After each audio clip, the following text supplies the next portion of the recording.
Local 4 News begins right now with a breaking news alert. 3 workers in the hospital right now after an accident inside a GM assembly plant. It's known as one of Metro Detroit's largest industrial sites. Local 4 first on the scene at the GM Detroit Hamtramck plant. Sean Lay just got another update for us. He is live with the very latest. Sean? We're just getting that very latest on the phone right now. Sandra, facial lacerations to a 23-year-old employee here. That's a very serious situation for him. He's being treated, but those are non-life-threatening injuries. That is the good news. The other news here is that possible steam injuries to 2 others. Also, we watched Detroit Fire really work hard to get into what is a massive 4.1 million square foot facility here. So let's go to the video and tell you exactly what we know. This call coming in just after 10 this morning that there was an explosion right here, GM's Detroit Hamtramck plant. The only plant that really spans 2 cities here, Detroit and Hamtramck, of course. You can see Detroit fire crews rushing to the plant this morning. Let's go up top to Sky 4. You can see a bit more here, and here's what we know. A crew doing maintenance on a pressure valve this morning when that valve blew. Technically, GM telling us that there is no explosion here, no resulting fire, but GM does say 3 of their people were hurt, and again, a 23-year-old suffering from facial lacerations. The other 2 did need some medical treatment. That 23-year-old was removed to the hospital with that injury. Again, the GM is calling non-life-threatening. Sandra, what you're not seeing here, any evacuations. 1,800 people continue to work here. They did not need to be removed from the building. Again, no official explosion, but a valve release that injured that worker.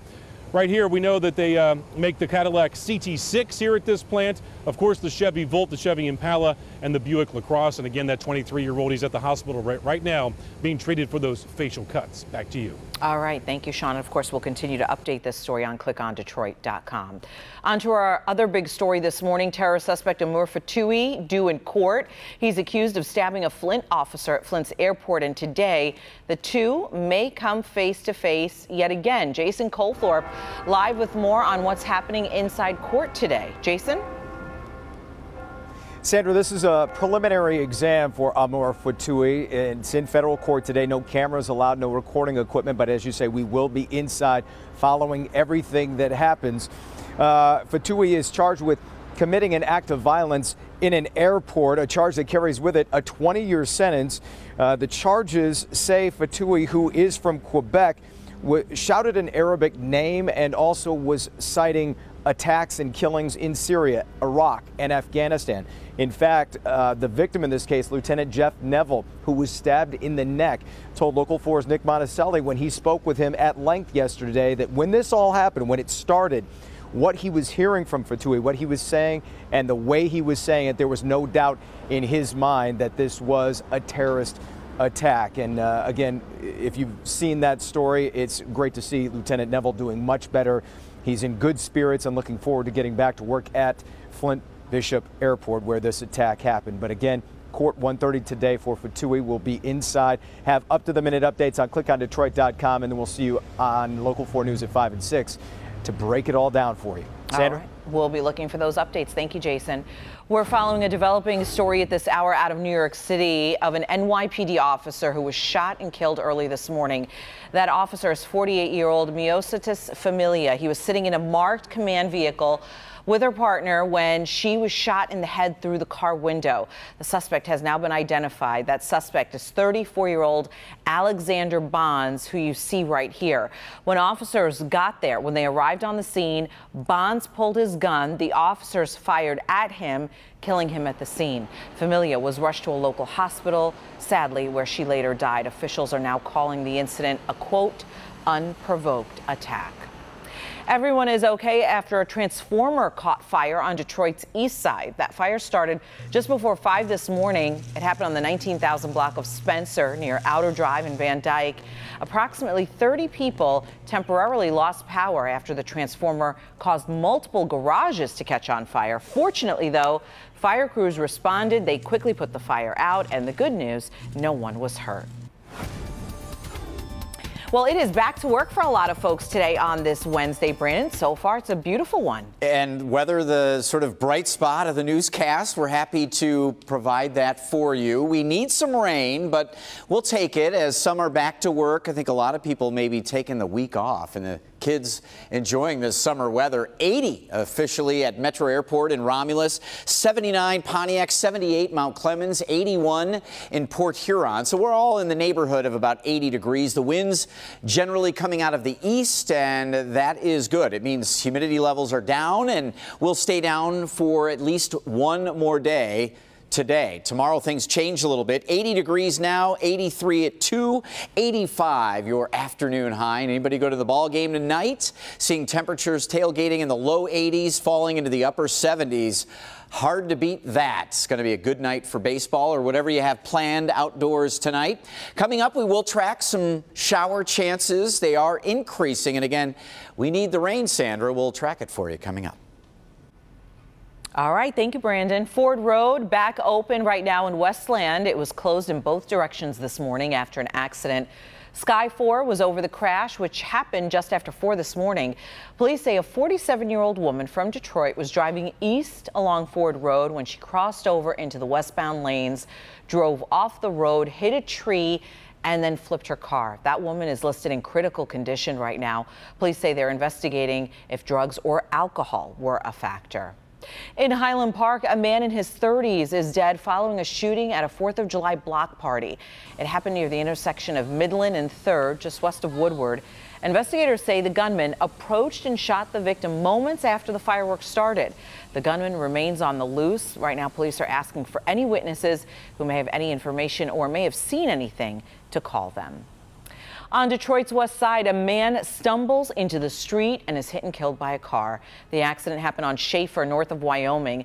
Investigators say the 37-year-old man was trying to cross Schaefer when he stumbled and was hit by a 27-year-old woman. That woman stayed there. She stayed at the scene until police got there. That man was taken to the hospital where he was pronounced dead. A Detroit man will be spending at least the next 4 years in prison after charges. He hit and killed an 83-year-old woman. 19-year-old Deontay Renfro was charged with second-degree murder and manslaughter with a motor vehicle. He allegedly crashed into 2 cars, including one that hit and killed 83-year-old Charlotte Kish. Today, Renfro was in court for his sentencing, where Kish's son remembered his mother. She was a gentle, loving, and caring person who disliked war and violence in any form. Was fearless in a neighborhood that had a relatively, I guess, high crime rate. I hate to knock neighborhoods. After Kish's son spoke, Renfro was ultimately sentenced to 4 to 15 years in prison. A Detroit City Council member introduced a brand new ordinance today she's hoping will improve the public health. She actually was joined today in front of the Spirit of Detroit by other community leaders as she introduced the city's first ever ordinance aimed at improving air quality. She says the new ordinance urges companies to keep dust off the streets, clean their trucks, and always cover potentially dangerous materials. Still ahead here at noon, the travel ban lifted. The country who has lifted their ban on laptops and other large electronic devices on flights bound for the U.S. Plus, what investigators believe caused a home explosion in Missouri that left 3 people hurt. And more details on the emergency meeting scheduled for today in the wake of North Korea's missile launch.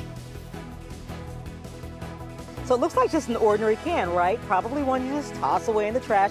It's only worth 10 cents as a returnable. Not a big deal, right? Except to this little guy. Hey, Jax. Hey, beautiful smile. This is Jackson, and to him, this is cold, hard cash and hope that one day he can be whole again. We'll explain today at 4 on First at 4. You never.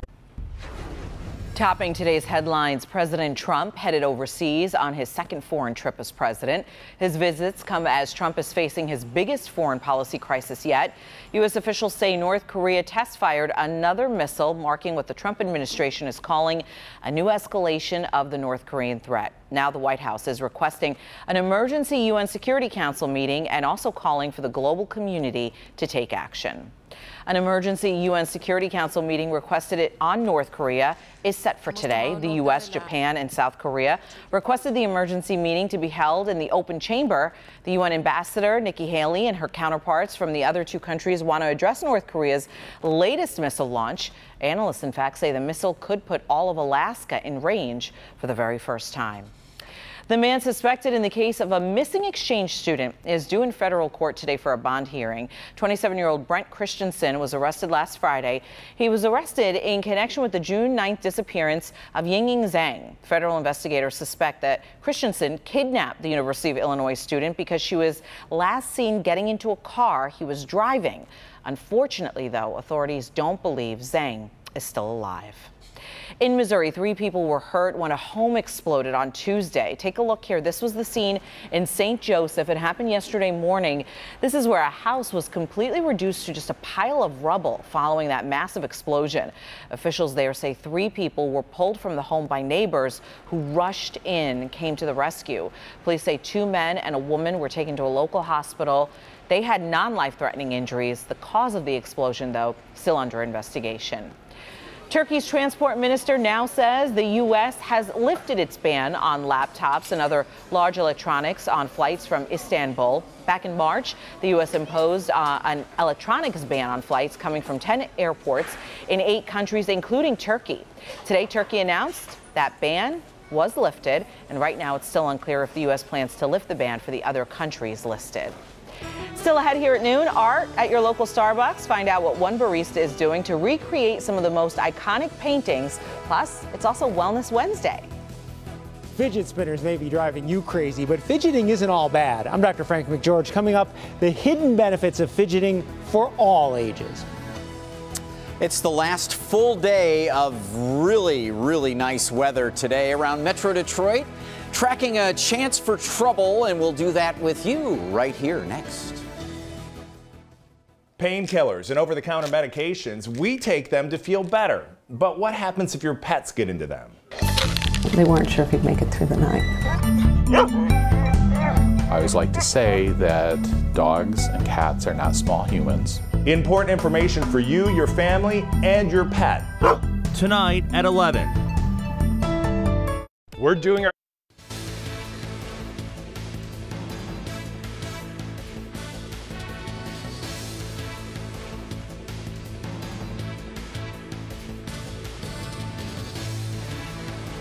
Are you an injured?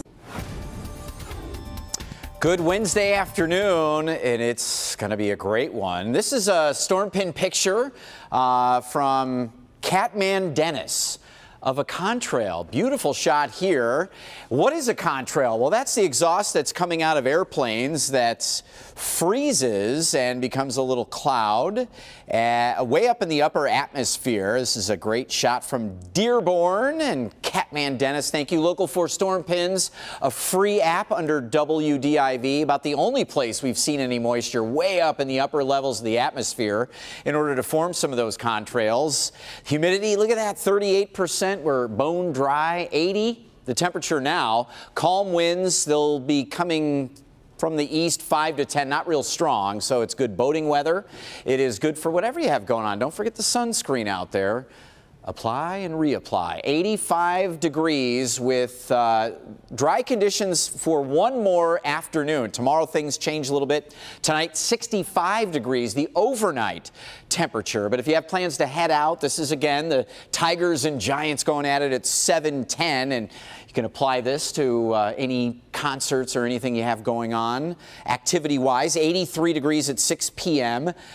Very comfortable 80 degrees as the game gets going at Comerica, and middle upper 70s by the time the game is out. So your jerseys, your T-shirts, things like that are just fine for the big game. We are crystal clear here on satellite and radar, but you can see a little activity trying to come across Wisconsin here ahead of a cold front. High pressure, which is a stable weather maker, is in control of our weather. This is an area of low pressure and a cold front that's going to try to change things, but the high pressure is going to try to even battle off those showers that'll be coming across. But our friends and family way up north could see a couple of these showers through the afternoon and evening. As we head into tomorrow, heat, humidity on the rise. rise ahead of that cold front. And the model is calling for a spotty shower or two, maybe in our north zone. Should be about it until well after dinner time, probably 9-10 p.m. Some showers coming through, and spotty showers also on Saturday as that cold front marches through. Doesn't look like a ton of rain here, and again, we could use it. That cold front will dry us out and cool us down a little bit. A very pleasant weekend, and good news, Sandra, better rain chances early next week. Thank you, Brandon. In good health on this Wednesday, fidget spinners, they're a hot trend for kids as well as teens. But experts say all of us could really benefit from a little fidgeting. On this Wellness Wednesday, Dr. Frank McGeorge is here to show us how. Studies show most of us spend between 8 and 10 hours a day sitting down, and that's not good for our health. Some studies suggest fidgeting more could help. Get those fingers tapping. Fidgeting is more than a fad. British researchers found women described as moderate to high fidgeters had a lower risk of death compared to women who didn't fidget as much. While you're at it, move those feet. University of Missouri researchers had volunteers sit for 3 hours. They kept one leg perfectly still but fidgeted with the other leg. Tests found there was less reduction in blood flow in the fidgeting leg. Several studies suggest children who are allowed to fidget during class learn more quickly than those who are not. That may be true of many adults, too. And if that's not enough to get you moving, consider this. Mayo Clinic researchers found fidgeting could help you burn up to 350 calories a day. That could add up to 10 to 30 pounds a year. Previous studies have found obese people tend to be much less fidgety than their leaner peers. To get the most out of fidgeting, you need to get your whole body involved. Twiddle your thumbs, tap your toes, squeeze your abdominal muscles, that kind of thing. Just try not to annoy your coworkers too much. Back to you. All right, thanks, Doc. Coming up next at noon, a creation in your cappuccino. A barista in South Korea has a new take on your next cup of joe.